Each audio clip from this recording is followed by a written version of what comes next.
Hello, dear friends. Once again, welcome to Hope English Academy. Hope you are having a great time. Bismillahirrahmanirrahim. Assalamu alaikum warahmatullahi wabarakatuh. ملګرو زه بیا درته هرکلی وایم په هوپ انګلیش اکیډمي کې. ملګرو لکه څنګه چې موږ تاسو په بګنر 1 کلاس کې پارټس اف سپیچ یعنې د خبرو برخې موږ تاسو شروع کړې دي. نو موږ تاسو دوه برخې مکملې پای ته ورسول چې یو ناون او بل پروناون ول. نو راځو موږ تاسو په دریمه برخه باندې د پارټس اف سپیچ خبره کوو چې دریمه برخه کې موږ تاسو لرو adjectives چې موږ تاسو پښتو کې ورته ویلی سو صفات. د صفات پر تعریف باندې خبره کوو او پر مثالونو باندې هم کار کوو او په راتلونکو ویډیوګانو کې به انشاءالله موږ تاسو د صفاتو پر ټولو برخو باندې هم غږیږو. ملګرو که چېرته غواړئ چې زموږ سره انګلیسي ژبه زده کړئ زموږ یوټیوب چینل در سره سبسکرایب کړئ تر څو پورې زموږ له نوي ویډیوګانو څخه خبر شئ او که څه نظر لرئ کولی سئ لاندې په کمنټ سیکشن کې مو خپل نظر زموږ سره حتما شریک کړئ او که مې ویډیو خوښه سوه ویډیو ته لایک ضرور ورکړئ. راځو ملګرو موږ تاسو adjective ته adjective صفات adjective صفات صحیح شو. راځو موږ تاسو اول تعریف ته راځو بیا په پښتو کې موږ تاسو تعریفو بیا مثالونو ته او بیا تشریحاتو ته ورسو. صحیح شو چې تاسو وکولی سئ پر هدف ته ورسیږئ. راځو definition ته.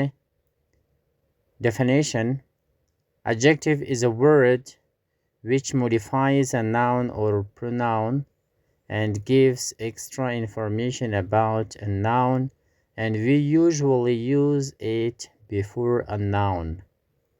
صحیح شو. دی په انګلیسي کې تعریف شلو. اوس راځو موږ تاسې په پښتو کې تعریفو. په پښتو کې تعریف داسې دی: صفت هغه کلمه ده چې یو اسم یا ضمیر بهتره کوي، مطلب دا چې تنظیموي او د اسم په باره کې اضافي معلومات ورکوي او موږ معمولا هغه یعنې دغه adjective له اسم څخه مخکې استعمالوو. بل تعریف یې درته کوم ملګرو، اسانه تعریف. تعریفونه ډېر دي، هر چا په خپل فکر باندې تعریف کړی دی adjective صفات. راځو موږ تاسو بل تعریف ته. Definition: adjective is a word which completes the meaning of a noun, qualifies a noun. صحیح شو. د بل تعریف دی په انګلیسي کې. راځو پښتو معنا ته. صفت هغه کلمه ده چې د اسم معنا تکمیلوي او یا د یو اسم ستاینه کوي، یعنی اسم موږ تاسو ته تشریح کوي، د هغه په اړه باندې موږ تاسو ته بحث کوي.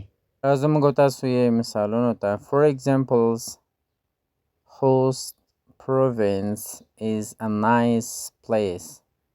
خوست ولایت یو ښایسته ځای دی، یو ښکلی ځای دی. دلته ګوره بعد له اسم نه راغللو نایس، او نایس چې شي مطلب ورکوي ښکلی. ښکلی دلته څه مطلب؟ دلته اسم تشریح کوي چې ښایسته ځای دی، دغه ته ویل کېږي adjective. بل مثال ته یې راځو.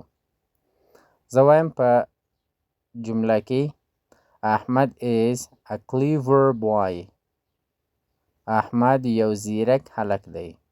نو دلته دا کلیور چې شي سو صفت دی. چې شی بیان کړلو؟ اجمل. د اجمل په اړه باندې وضاحت وکړلو یا یې ستاینه وکړله. صحیح شو. نو دغه ته ویل کېږي adjectives.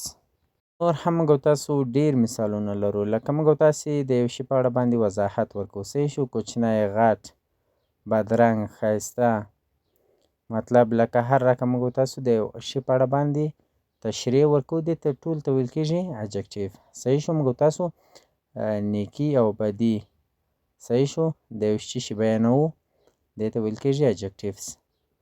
نو ملګرو زموږ ویډیو تر همدې ځای پورې وه. تر راتلونکو ویډیوګانو مو پر سپېڅلي رب سپارم. ښه وخت، ښې شېبې ولرئ. الله مو حافظ و ناصر شه. راتلونکو ویډیوګانو کې به انشاءالله موږ تاسو د adjectives پر برخو باندې خبرې کوو چې دغه صفات موږ تاسو په څو برخو باندې بیا لرو. صحیح شو. د دې په اړه باندې به هم غږیږو. نو فعلا ښه وخت، ښې شېبې ولرئ. د بیا راتلو په هیله مو او کمنټ سیکشن کې مو خپل نظر زموږ سره حتما شریک کړئ. دا ستاسو کمنټونه چې دي دا هم په adjective کې راځي، یا به زموږ د ویډیوګانو په اړه باندې څه نظر ورکوئ، بدي او صفت به بیانوئ، نو دا ټول په adjective کې راځي. الله حافظ.